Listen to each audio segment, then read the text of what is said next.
This is rocket science, lady. You obviously don't understand what's happening here or why you don't belong. The crew lecture was delivered by Mission Control Supervisor James Morrison as he blocked access to the command center. He spoke to the black woman like she was intellectually inferior, unaware he was insulting Dr. Angela Richardson, the NASA director whose $7.1 billion space program budget controlled every rocket on the launch pad and every mission that had ever left Earth's atmosphere. Let me take you back to 11:47 a.m. on a historic Tuesday at Kennedy Space Center, where assumptions about intelligence would cost someone everything just 13 minutes before the most important Mars mission launch in human history. Dr. Angela Richardson had dedicated her life to reaching the stars. At 52, she was the director of NASA, overseeing a $7.1 billion annual budget that funded everything from Mars rovers to International Space Station operations. She held 3 PhD degrees, astrophysics from MIT, aerospace engineering from Stanford, and theoretical physics from Princeton. Her research had contributed to 47 successful space missions, and her leadership had restored America's position as the world's premier space exploration nation. But more than her credentials, Angela prided herself on making space exploration accessible to everyone. She believed that the wonders of the cosmos belonged to all humanity, regardless of background, and she'd worked tirelessly to diversify NASA's workforce and inspire the next generation of scientists and engineers. Today was the culmination of 5 years of planning, the launch of Artemis 7. Humanity's most ambitious Mars mission. The $12 billion project would establish the first permanent research station on Mars and search for signs of ancient life. As NASA director, Angela had personally overseen every aspect of the mission, from selecting the crew to approving the revolutionary propulsion systems. She'd driven to Kennedy Space Center early that morning, wanting to experience the launch not from her executive suite, but from the mission control floor where the real work happened. She dressed casually, khakis, a NASA polo shirt, and comfortable sneakers, the same outfit she'd worn during graduate school when she'd spent countless nights in observatories studying distant galaxies. To anyone who didn't know her, she looked exactly like any other space enthusiast who might have won a contest to observe a launch. She looked exactly like thousands of visitors who came to Kennedy Space Center every year, hoping to witness history. It was the perfect test of whether NASA's culture truly lived up to its ideals of inclusion and respect for all who shared humanity's greatest adventure. Kennedy Space Center's Mission Control Building rose like a monument to human achievement against the Florida sky. Through its massive windows, the Artemis 7 rocket stood ready on Launch Pad 39A, a 350-foot tower of engineering excellence that represented the dreams of everyone who had ever looked up at the stars. Angela badged into the building using her standard employee access card, deliberately avoiding the VIP entrance that would have announced her arrival. She wanted to see how her staff performed when they thought no one important was watching. The main corridor buzzed with pre-launch energy. Engineers rushed between control rooms, their faces showing the focused intensity that came with knowing that millions of people around the world were counting on them. Angela felt the familiar surge of pride that came with leading an organization capable of such extraordinary achievements. She made her way toward Mission Control Room 1, where the launch director and flight controllers would oversee the final countdown. The observation gallery above the control room was already filled with VIPs, journalists, and special guests. But Angela wanted to be closer to the action. As she approached the secure entrance to the control room floor, she was stopped by a man in his late 30s wearing a NASA Supervisor badge. "Excuse me, ma'am," said James Morrison, Mission Control Supervisor. "This area is restricted to essential personnel only." Angela smiled. "I'm here to observe the launch operations." Morrison looked her up and down, taking in her casual attire and making his assumptions. The public viewing areas are outside the building. This is a working control room, not a tourist attraction. I understand, Angela replied patiently.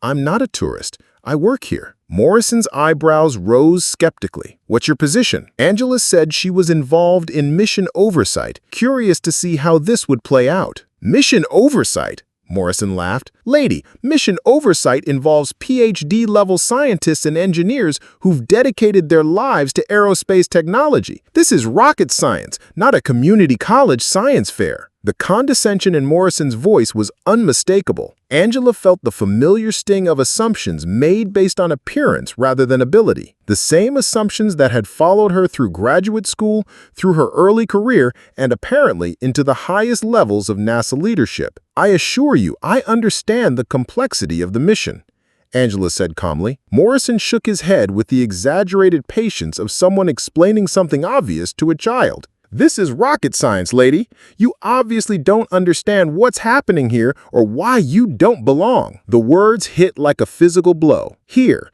in the building that housed humanity's greatest technological achievements, someone was telling her she didn't belong in the organization she led on the day of the mission she had personally authorized and overseen. The Mars mission involves orbital mechanics calculations that require advanced degrees in physics and engineering, Morrison continued, clearly enjoying his role as educator. The propulsion systems use theoretical frameworks that most people can't even pronounce, let alone understand. This isn't a place for curiosity seekers who think they can walk in and comprehend rocket science. Angela noticed that other staff members had begun to pause their pre-launch preparations to watch the interaction. Some looked uncomfortable with Morrison's tone, but none intervened. Perhaps you could tell me more about these orbital mechanics, Angela said quietly. Morrison's laugh was sharp and dismissive. Lady, I've got a master's degree in aerospace engineering from Georgia Tech.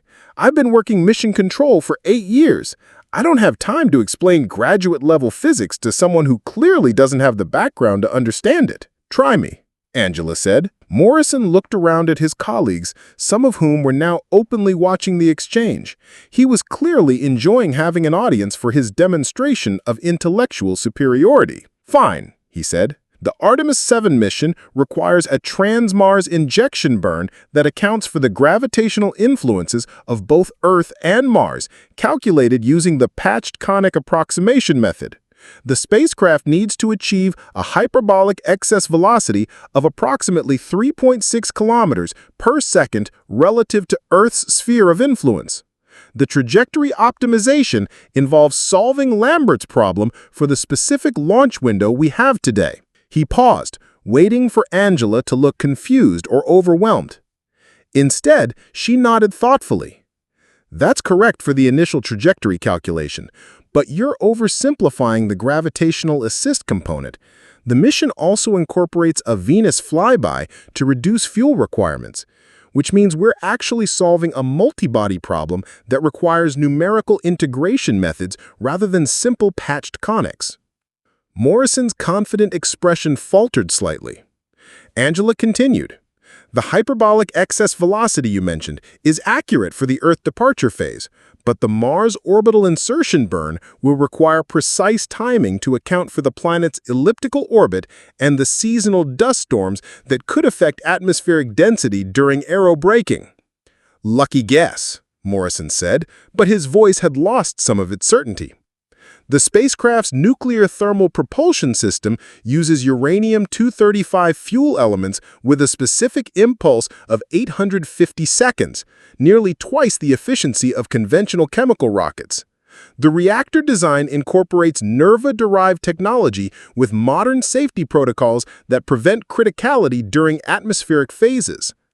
The mission timeline includes 47 critical maneuvers over the 18-month journey, each calculated using deep space navigation techniques that account for relativistic effects and solar radiation pressure on the spacecraft's solar arrays.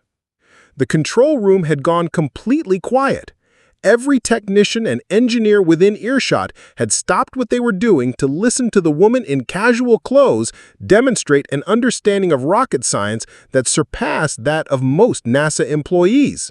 Dr. Sarah Chen, one of the flight directors Angela had personally hired, appeared at the edge of the crowd that had gathered. Sarah's face went pale as she recognized her boss being publicly humiliated by a supervisor who clearly had no idea who he was speaking to.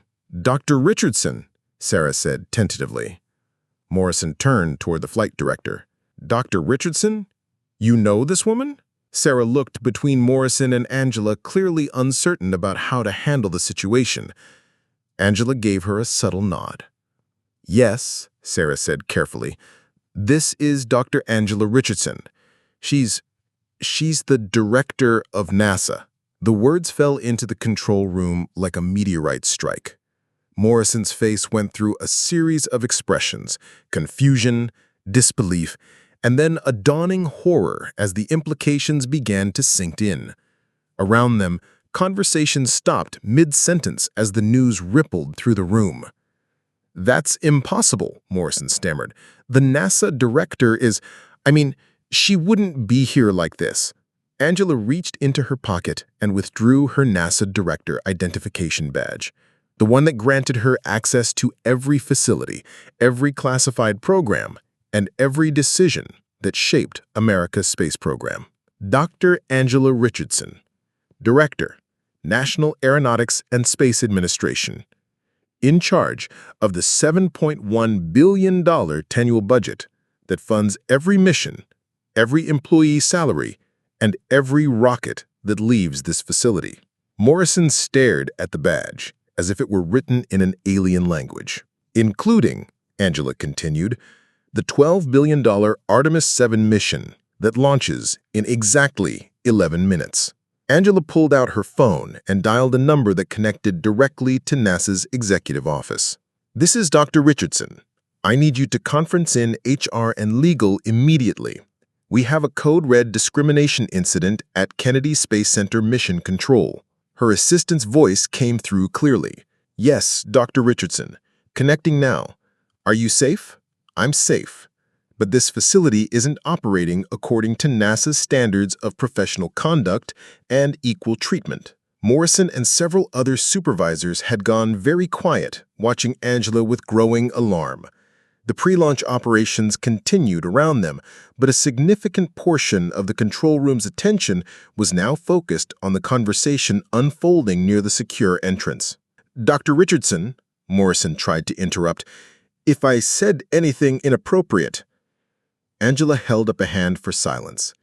"Mr. Morrison, in approximately 30 seconds, you're going to explain to NASA's legal team why a mission control supervisor told the agency's director that she obviously doesn't understand rocket science and doesn't belong in a NASA facility." Her phone buzzed with the incoming conference call. Angela answered and immediately put it on speaker.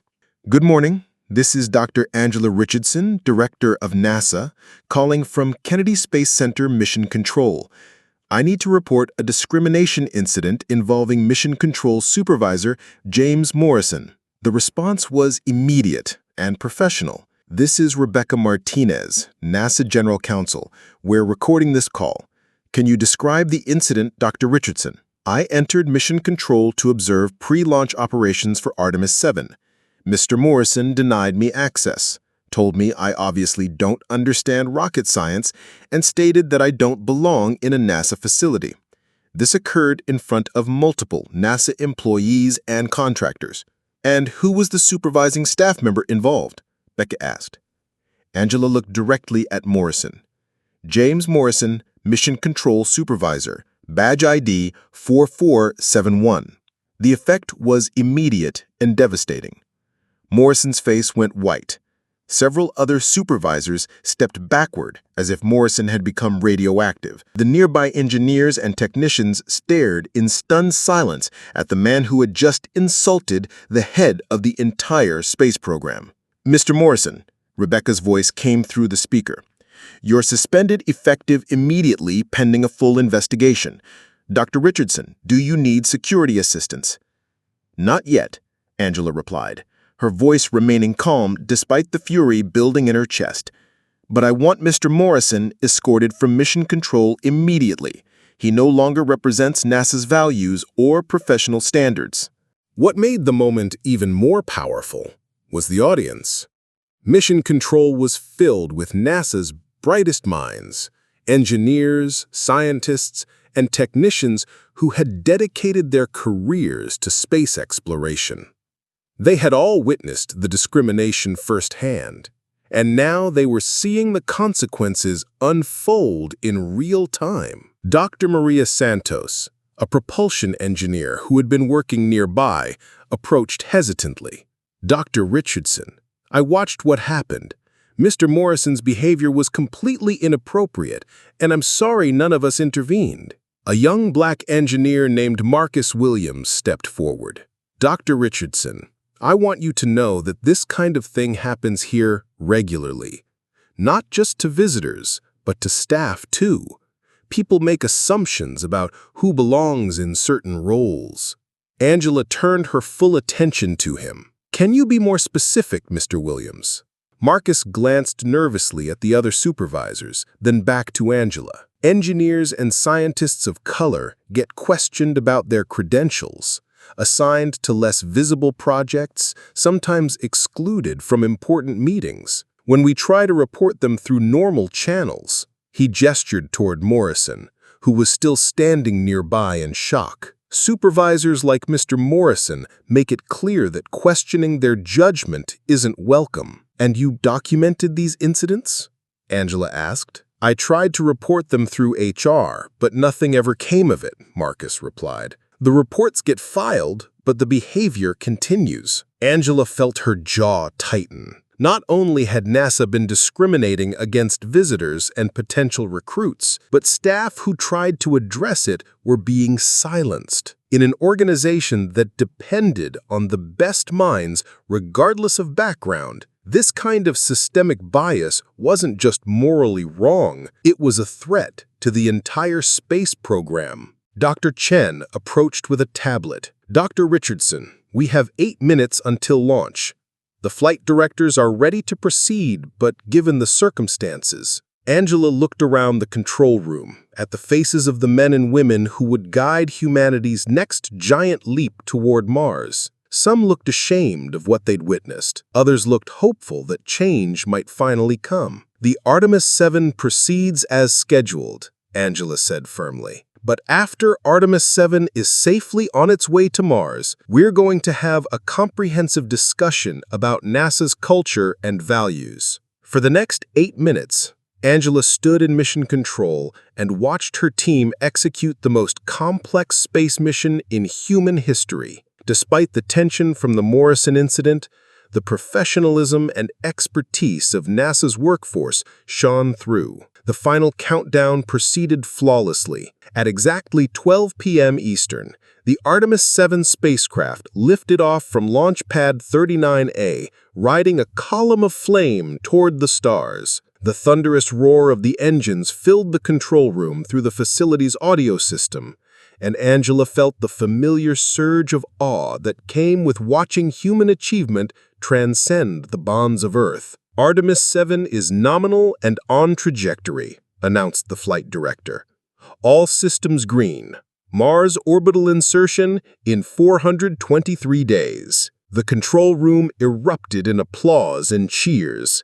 Hugs and high-fives were exchanged among team members who had worked for years to make this moment possible. Even in the midst of the discrimination crisis, Angela couldn't help but feel proud of what NASA had accomplished. But as the celebration continued, she noticed Morrison still standing near the entrance, looking lost and uncertain. Security had been delayed by launch operations protocol, and he remained in the room where he'd been publicly exposed and suspended. Angela walked over to him. "Mr. Morrison," she said quietly, "in case you're wondering, that was rocket science. And everyone in this room, regardless of their background, appearance, or assumptions you might make about them, contributed to making it possible." Morrison finally found his voice. "Dr. Richardson, I had no idea who you were. Exactly, Angela interrupted. You had no idea who I was, so you decided I didn't matter. You judged me by my clothes, my appearance, and your preconceptions about who belongs in space science. She gestured toward the massive screens showing Artemis 7's trajectory toward Mars. Space exploration is humanity's greatest collaborative endeavor. It requires the best minds from every background, every perspective, every community. When you exclude people based on assumptions, you're not just harming individuals, you're weakening the entire program. Within 2 hours of the Artemis 7 launch, Angela had called an emergency meeting of NASA's senior leadership. The conference room at Kennedy Space Center filled with department heads, HR directors, and facility managers, all trying to understand how a mission control supervisor could publicly humiliate the agency's director. What they discovered was deeply troubling. A review of Morrison's personnel file revealed a pattern of complaints about discriminatory behavior that had been systematically ignored or downplayed. Over his 8-year career at NASA, 17 formal complaints had been filed against him by colleagues and subordinates. The complaints alleged everything from questioning the credentials of minority engineers to excluding women from critical mission briefings. All 17 complaints had been marked as resolved without any documented corrective action or disciplinary measures. How did this pattern go undetected? Angela asked the HR director. Morrison consistently met his technical performance metrics, came the uncomfortable reply. His supervisors focused on mission success rates and procedural compliance.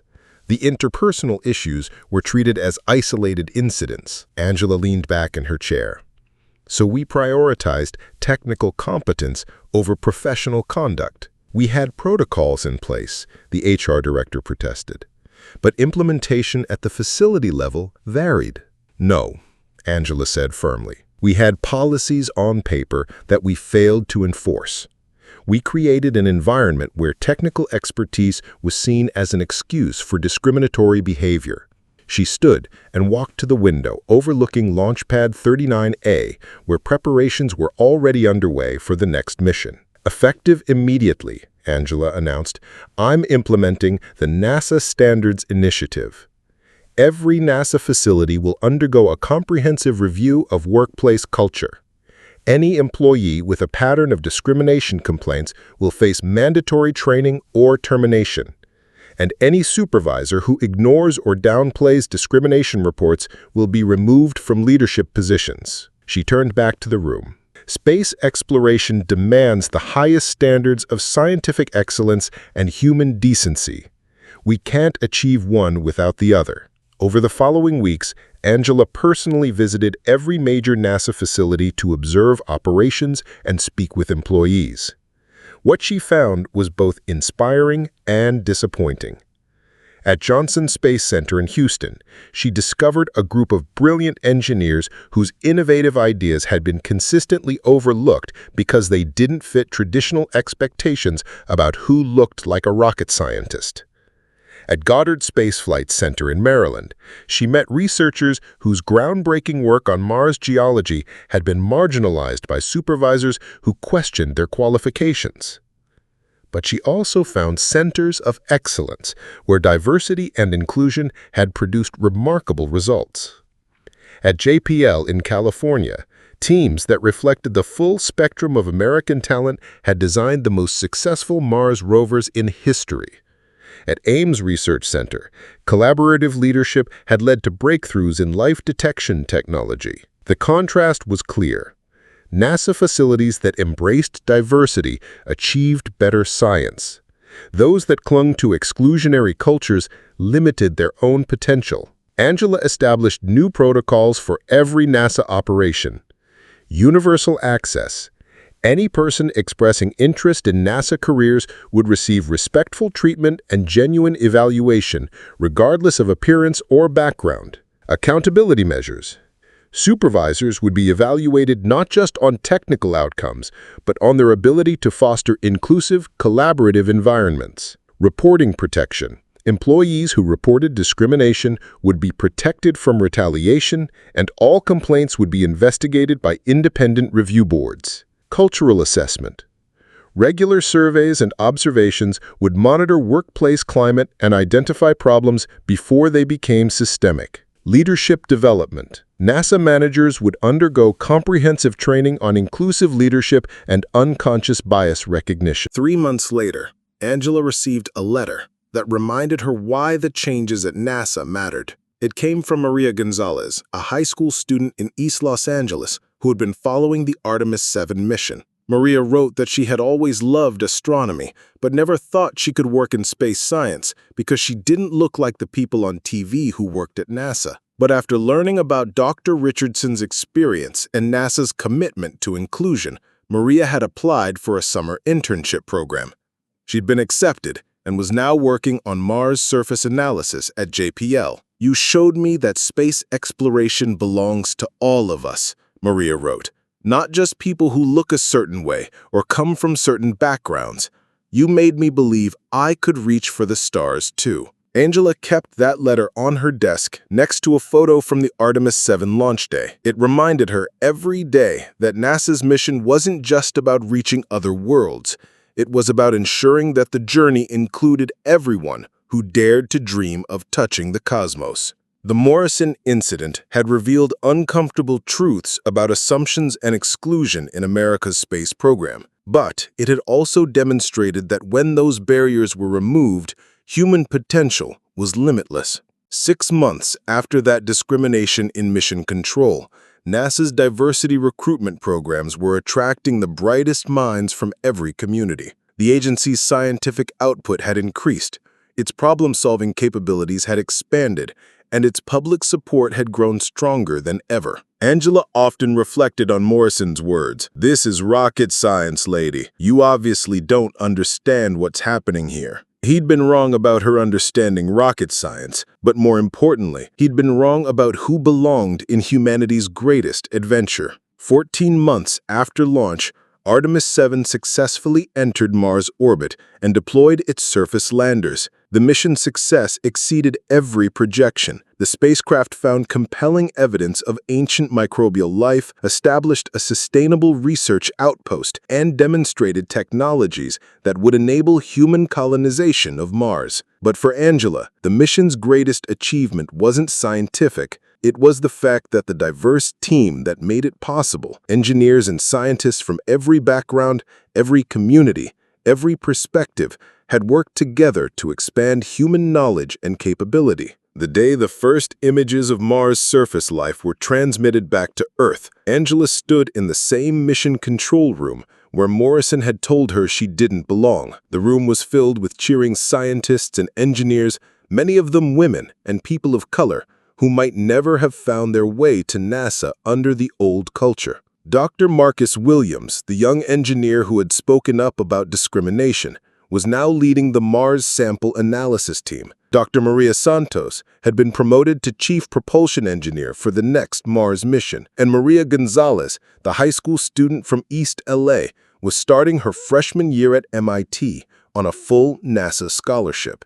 James Morrison was working at a private aerospace contractor where he'd reportedly undergone extensive professional development training and was slowly learning to collaborate more effectively with diverse colleagues. 2 years after the discrimination incident at Kennedy Space Center, NASA had become the most inclusive and innovative space agency in the world. The cultural transformation had produced scientific breakthroughs, technological advances, and public engagement that exceeded every previous achievement. Angela still wore casual clothes to work sometimes, still walked unannounced through NASA facilities, still tested whether the agency truly lived up to its ideals. But now when employees encountered someone they didn't immediately recognize, they offered help and welcome rather than assumptions and exclusion. The lesson of that day in mission control had spread throughout NASA and beyond. Human achievement is limited not by the complexity of the challenges we face, but by our willingness to include everyone who can contribute to solving them. Whether reaching for Mars or reaching for justice, the principle remained the same. The universe belongs to all of us, and our greatest discoveries come when we explore it together. Angela kept Maria's letter framed on her wall, next to a photo of the Artemis 7 crew planting an American flag on Mars. Both images reminded her that sometimes the most important space missions happen not among the stars, but in the spaces between assumptions and reality, between exclusion and inclusion, between who we think belongs and who actually does. In the end, rocket science wasn't just about the physics of getting to Mars. It was about the humanity required to make sure everyone could join the journey. If this story moved you, remember that every barrier broken opens space for someone else to reach higher. Every assumption challenged creates room for someone else to dream bigger. And every act of inclusion brings us closer to the stars. Because sometimes the most important trajectory isn't the one that takes us to other worlds. It's the one that brings every world together.